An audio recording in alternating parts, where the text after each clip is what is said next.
All right. Hello, everyone. Hope you're good. Hope you're well. Our topic will be market failure, externalities, public goods, and intervention in the market. So, let's go. So, what do we mean by the term externalities? What are externalities? An externality is present when the cost of producing a good or the benefits of consuming a good spill over to those not producing or consuming the good. That is, the transaction affects someone not involved in the transaction. For instance, say you refuse to take your flu vaccination and you end up spreading germs. Now, other people were not involved in the transaction, in the decision of you not to consume your flu vaccination, but now your decision not to take the flu vaccination has affected them because they now have the flu. Or it could have been the other way around. You could have decided to take your flu vaccination, so you take your flu jab, and what happens is you don't spread the flu. So other people are benefiting from your decision, from your consumption, okay, from your transaction. So it's an externality. It's spilled over to those not producing or not consuming the good. Another example could be listening to music loudly on the train. So, other people are not involved in the transaction, in the consumption of your private music, but it's spilling onto them externally because now they have to listen to your music. Hope it's some Wu-Tang. Okay? Or pollination of surrounding crops by bees kept for honey. So maybe you're keeping your bees for honey, and just because you're keeping your bees can go around and pollinate other trees. Okay, so that's an external consumption. So it spilled over to these other trees. Your decision to consume bees, right, to produce your honey, has led to an external factor that has spilled over to other crops, and now these crops are pollinated. So yeah, it's an external spillover to those not involved in the consumption of the good. So the three main things we have to keep in mind when we're talking about externalities, okay, we need to differentiate between private and social benefits and costs. Now, when we say something is private, this applies to the agents making this transaction. So you, for instance, you who have decided to take your flu jab, or you've decided to play your music, or you've decided to grow honey, right? So you're the one making the transaction. Now, external applies to other agents or other people other than you who's making the transaction. So that's why we say it's externality. So they're external to the private, right? So you're private, you're making the decision. Now it applies to other people. Your decision to actually have that transaction applies to these external bodies. So they're external, and that's why we call it externality. Okay, so it applies to agents not making the transaction. Now we have to talk about social as well. So when we're talking about social, these are total agents in the equation. So it's made up of both our private and our external body. Remember, private is you who've decided to make the transaction. External is others, right? Who will be affected by your transaction. Okay, so when we say social, we're having the whole picture, but private agents and external agents. Okay, now when we say there are benefits, what we're saying is that these benefits appeal and they occur to everyone, right? Both private and external factors, and this makes it an externality in the social equation. And when we say their cost as well, these costs, right, these bad things that happen to the social environment as well, happen to both private agents and external agents. So here's a graph showing what happens when you have positive externality. So once again, like all our graphs, we have our price there, we have our quantity units. Okay, now we have the social marginal cost curve for this factor, right? We have our private marginal benefit and we have our social marginal benefit. Now look at what's happening to this commodity, right? Now, this individual gets this benefit. This is the private marginal benefit here at P1, right? And this individual wants to consume Q1. But look at what's happening to this good. The social marginal benefit, right, of this individual consuming this good is actually higher than the private marginal benefit. So the social marginal benefit in terms of price is P2 and quantity is Q2. So we as a society, as external agents, would want this individual to consume more, to consume P2 and Q2 of this resource, of this factor, because we have this potential welfare gain. All right, so we have this gain, this benefit, right? So this social marginal benefit is greater than the social marginal cost of the individual, right? So the social community wants this individual to consume more, while this private individual just wants to consume less, right? So the total social welfare gain is higher for the society than for the private individual. And this whole area here is our potential welfare gain, right? So this is like, say, walking out, right? So we have Arnold here, right? Lift heavy, right?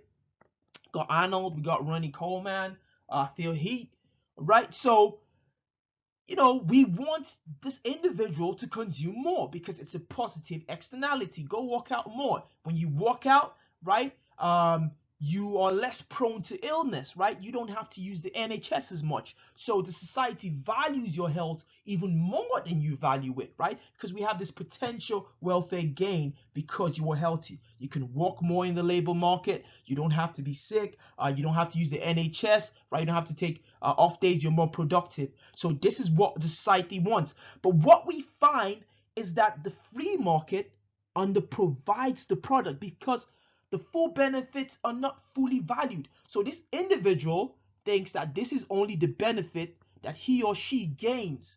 But this is what the society says we gain as a society. So what's going to happen is the free market is going to underprovide the product because people are not going to recognize its total benefit. That is the social marginal benefit.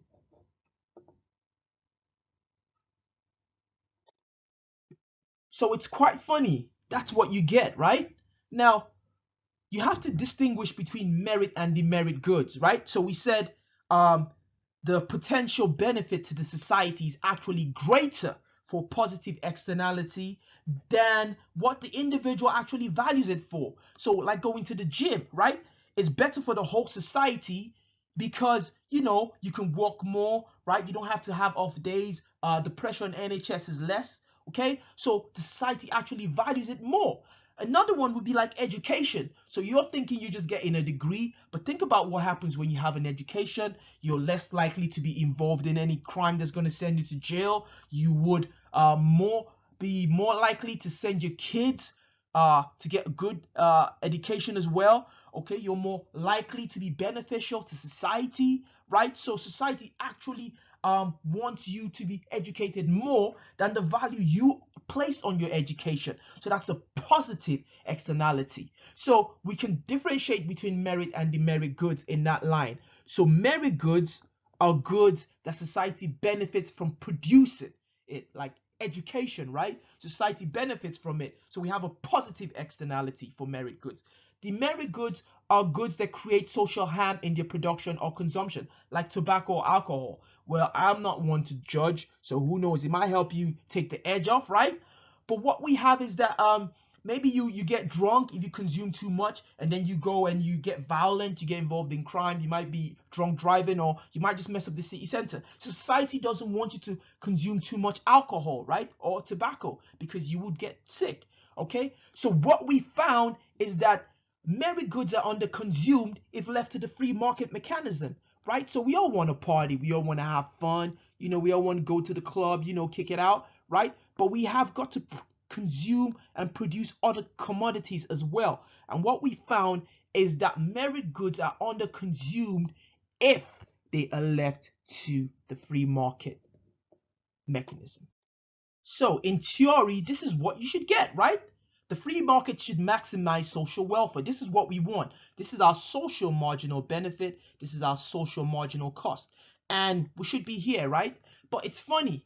We might not get there. You know, maybe personal marginal benefit would be here, right? So maybe this person, so personal marginal benefit could be down here. This person might not know that society actually benefits more from the consumption of this good. So why do we have externalities? Why does it happen? Okay, first thing we have to consider are property rights. All right, so you know, the rights of individuals or businesses to have exclusive use of their property, including right to buy or sell, right? It's their resource. Okay, now the lack of property rights for certain items leads to opportunism, misuse, and overuse of scarce resources. So let's think about common property resources. The ocean. Nobody owns the ocean. Rivers, canals, the beach, right? The air, roads, pavements, images, words, ideas, right? Some of these things are not owned by everyone. Okay, so think about it. Like, so you know, you like to go to the beach, you want to chill out, but nobody owns the beaches, right? Like nobody owns the oceans, the rivers, canals. So what could happen is somebody could just go pollute it, right? So that person's transaction of going to pollute it, right, maybe dumping chemicals there, right, has affected you. You weren't involved in that decision, but now you can't enjoy the oceans, the river, or the beach like you used to before, right? So, you know, because we're not adequately allocating scarce resources, we don't have good property rights, right? So the pricing and rationing of these resources is substantially reduced. Another cause of externality is the failure to look ahead.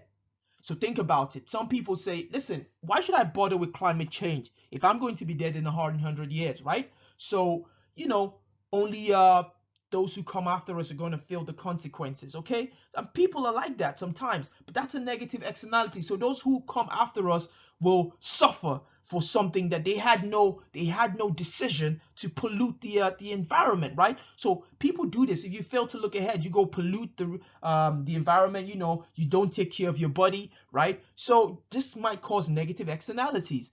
Another good example could be, you know, what we call the tragedy of the commons. So think about a common area in a village where everybody sends their animals to graze. Over time, you know, we're going to have overfeeding, overgrazing, right? Who's going to take care of that piece of property, right? Overfishing as well. So we used to think fishes in the oceans, you know, they would be there forever, right? So we didn't look ahead and we just created overfishing, okay? And this is a serious issue now. Or maybe just insufficient information, asymmetric information, right? So you don't know the value of consuming this good to the whole society. You're undervaluing it because you don't have sufficient information. You don't know that your consumption of education is going to benefit society in all these ways, okay? And that can also cause externalities. All right, so here we have a graph depicting an example of a negative externality. So say we're producing electricity, right? Now what we have here on our vertical axis, price of our electricity, on our horizontal axis, quantity of electricity. So think about the private cost of providing the electricity, right? So maybe maybe uranium or whatever we're doing, right? Maybe hydroelectricity, okay? So think about it, right? So we're producing this electricity and this is our demand, right? So our demand, you know, it's quite constant. That's how much we want the commodity. But think about social costs. So see what happens. So because we're producing this electricity, say we have acid rain, for instance, okay? So, you know, we pollute the environment and then we have acid rain. It comes, destroys the crops, okay? So because our private cost is lower than the social cost, we have this dead weight loss, okay? So, you know, this is where we should have been. You know, if we had been where our demand had just taken into consideration the social costs, right? So we would be here, right? This would be our efficient equilibrium. This is where we should be. So it would be priced higher. So the price of electricity would be higher and would consume less of it, okay? But we don't know that. We don't know that it's going to cause this acid rain. We don't know we're going to have negative externality. So we price it less than we should, P1, and we consume more of it that we should, okay? And you can have this example for any kind of negative externality, alcohol, tobacco smoke. You know, the cost to society is more than the cost to the private individual. So, you know, the individual is going to price it less than it should be, going to consume more than he or she should consume. But if we give it to society, society is going to price it higher and also going to consume less of it. You also get this concept of a dead weight loss with a positive externality as well. Okay, so here we have a consumption of education. So this is the price of a college education. This is the quantity of college education. So you know how much of college education we actually go for. Okay, so we have, see, this is our supply, right? So you know how much of it is out there in the market. So think about it. This is what the private individual thinks his or her benefit from education is, okay? So gonna price it at this level, gonna consume this amount, okay?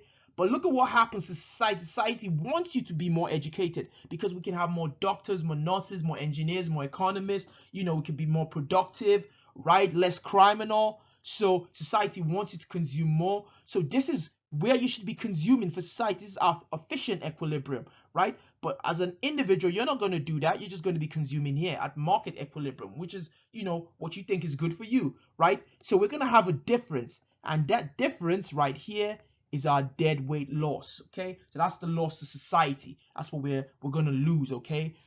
Because you're not consuming this positive externality of education. All right, this brings us nicely onto the topic of market failure. So what is a market failure? A market failure occurs whenever freely functioning markets operating without government intervention fail to deliver an efficient allocation of resources, and the result is a loss of economic and social welfare. Okay, so market failure exists when the competitive outcome of markets is not satisfactory from the point of view of society and we lose community surplus. Okay, so what's happening is we've left the market freely to function, right? But they are not allocating resources efficiently to that market, right? To that good. And we are losing economic and social welfare. Okay, so for example, the education example we just gave, right? So say the free market is not supplying enough education, so we're losing our community surplus, our community benefit from such education. We can have what we call a complete failure. A complete failure exists when free markets are unable to allocate scarce resources to the satisfaction of a need, a want, because there are insufficient incentives to encourage profit-seeking firms to enter a market. Okay, so here it's complete in the sense that profit-seeking firms are not even going to enter that market. Okay, so think about pure public goods, pure goods who benefit the society, such as street lighting. Okay, it's going to be very hard to find any firm to actually get into the market and provide street lights. How are they going to charge you for it? Like, how are you going to get people to pay for street lighting? Okay, so the government was going to have to do it. We might have to raise taxes, okay, and then do it ourselves, because no firm is going to enter there in the first place. So it's going to be completely unsupplied, and we're going to have a complete failure. Or we could have what we call a partial failure. So we have free markets oversupply or undersupplying a good or service. And this brings us to our externalities again. So think about it. The free market is going to undersupply a merit good and oversupply a demerit good. So we're going to have externalities, right? So if we're oversupplying a demerit good, right, we're going to have negative externalities because we're going to have some cost to us because we oversupplied that good. Or we can have an undersupply of the merit good and we're losing some positive externality, right, because we're not supplying enough of it. For example, education. We don't supply enough education and then we lose some positive externality. So what do we usually do? We usually get the government to intervene. So we need government intervention, ladies and gentlemen. Why? Well, for merit goods, we might want to provide the good or service for free. We had the example of street lighting with complete failure, or maybe just a partial failure. Education, right? We don't have enough universities, so maybe we need to open up more universities and provide the service for free. Or maybe health services, for instance, we don't have enough hospitals. Okay, maybe provide some health service for free. Okay, or you could broaden that into any other venture. Maybe gyms, for instance. We need community centers, right? We want people to be lean, mean, and very green, so we want to provide the service for free. Or we might subsidize firms who are willing to provide the service, maybe give them a tax reduction or grants for training people to supply the commodity. Or maybe we can make consumption compulsory, like education, for instance. We say there's a minimum school living age, so we force people to actually consume the merit good. Or for demerit goods, what we could do, we can prohibit production or marketing of certain products, like they're trying to do with tobacco. Recently, if you go to try and buy cigarettes in certain places, maybe you get into Tesco, they're not allowed to show some package and some marketing, and they have to hide it behind the counter because we're trying to reduce the consumption of demerit goods because of the negative externalities. Or we could tax the good. Okay, so we tax some commodities more, increase the taxation so that consumption of the demerit good reduces. Or we can have subsidies for preferable alternative products. Okay, so maybe instead of consuming sugar, for instance, we subsidize your consumption of a healthy snack, fruits, for instance. Okay, right. So that's our lecture for the week, people. For your class activity, we would need you to please name 3 negative and 3 positive externalities. Okay, so name 3 negative externalities and 3 positive externalities. I'll say that again. Name 3 negative externalities and 3 positive externalities. Do that, come to class, and have your reasons for naming them, and we'll discuss it. Have a great week, ladies and gentlemen. Be good to each other, be good to yourselves, and